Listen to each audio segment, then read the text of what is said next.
World War II was a massive proving ground for all sorts of armored vehicles.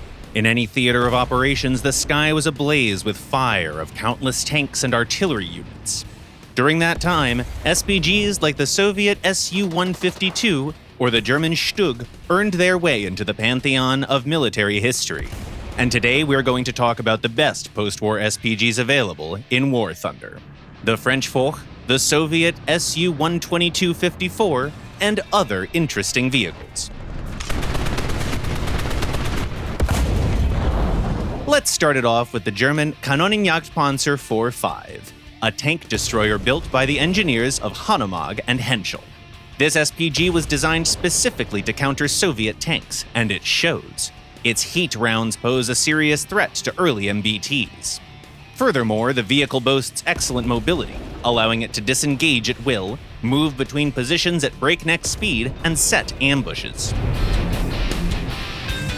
Then we have two interesting airborne tank destroyers: the Soviet ASU-57 and the French AMX ELC bis. These tiny airborne vehicles encourage careful play. The ASU has so little armor that it can be eliminated by machine gun fire, and the ELC is only slightly better off in this regard. At the same time, both assault guns are equipped with, well, excellent guns.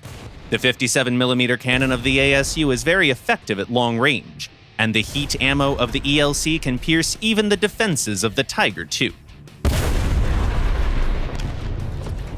Next up is the British Conway. This SPG was based on a Centurion tank. It has decent armor, okay mobility, on par with medium tanks, and a fully rotating turret. It's no slouch in the firepower department either. A well-placed shot from its 120mm cannon can eliminate even a rank 6 MBT. But well-placed is really the keyword here. You have to make your shots count, as it takes the gun ages to reload. Before we get to the top three, there's one more vehicle to discuss, and that's the Soviet Su-122-54. Soviet engineers used the chassis of a T-54 as a base to create a vehicle reminiscent of the Su-85 or the Jagdpanther. It has excellent maneuverability, a sturdy casemate superstructure, and a 122mm gun with access to a wide variety of ammo types, from APHE shells to very punchy Heat FS rounds. Furthermore, while your main gun is on reload, you can still engage lightly armored targets with a KPVT heavy machine gun mounted on its roof. At the same time, the Su-122-54 has a couple of weaknesses that are shared by many armored vehicles designed in the USSR, namely terrible gun depression and slow aiming speed.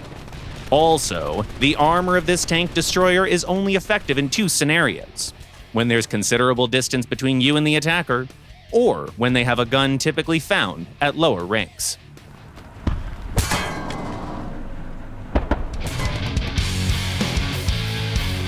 The bronze medal goes to the Cannonade Solaran, a French take on the classic TD design. Its 100mm APC-BC rounds can reliably pierce the defenses of its rank 4 opponents.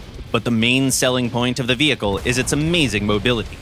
Thanks to its power-to-weight ratio of almost 30 horsepower per ton, this assault gun is mighty impressive on the road, even when compared to light tanks.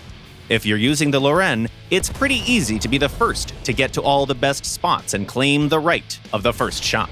Just don't get too cocky.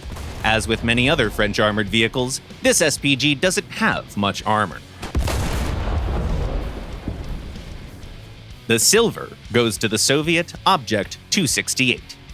As an experiment, Soviet engineers mounted a heavily armored 152mm gun on the hull of the T-10 heavy tank.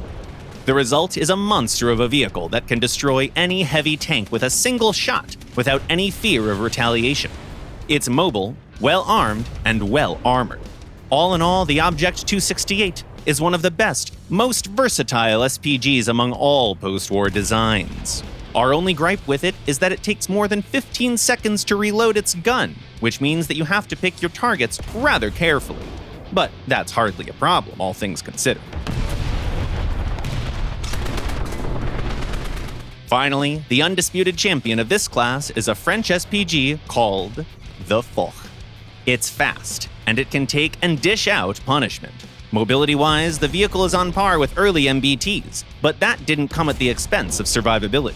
The frontal armor of the Foch can withstand hits even by early sub-caliber rounds. It is also armored with a 15mm heavy machine gun, which has its own mount and is very effective against lightly armored opponents. Furthermore, the Foch goes really fast in reverse, giving you a lot of tactical flexibility on the battlefield. It does have a few weak spots, and your side armor leaves much to be desired. But in all other respects, the Foch is an almost perfect assault gun and a highly adaptable breakthrough vehicle. That's not all, though.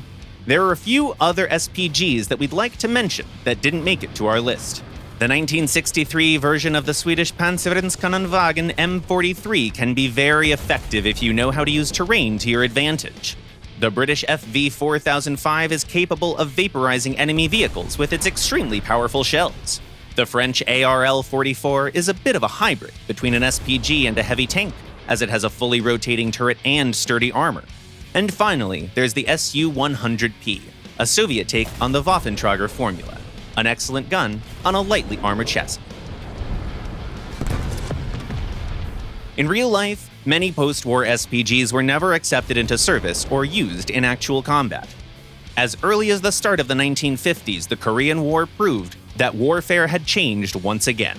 As there were new emerging types of armored vehicles that were able to fulfill the same role, the importance of SPGs as primary vehicles for infantry support diminished significantly. They're still waiting for you in War Thunder, though, each of them ready to go into combat and prove their worth. If you give them a chance, share your experiences in the comments below.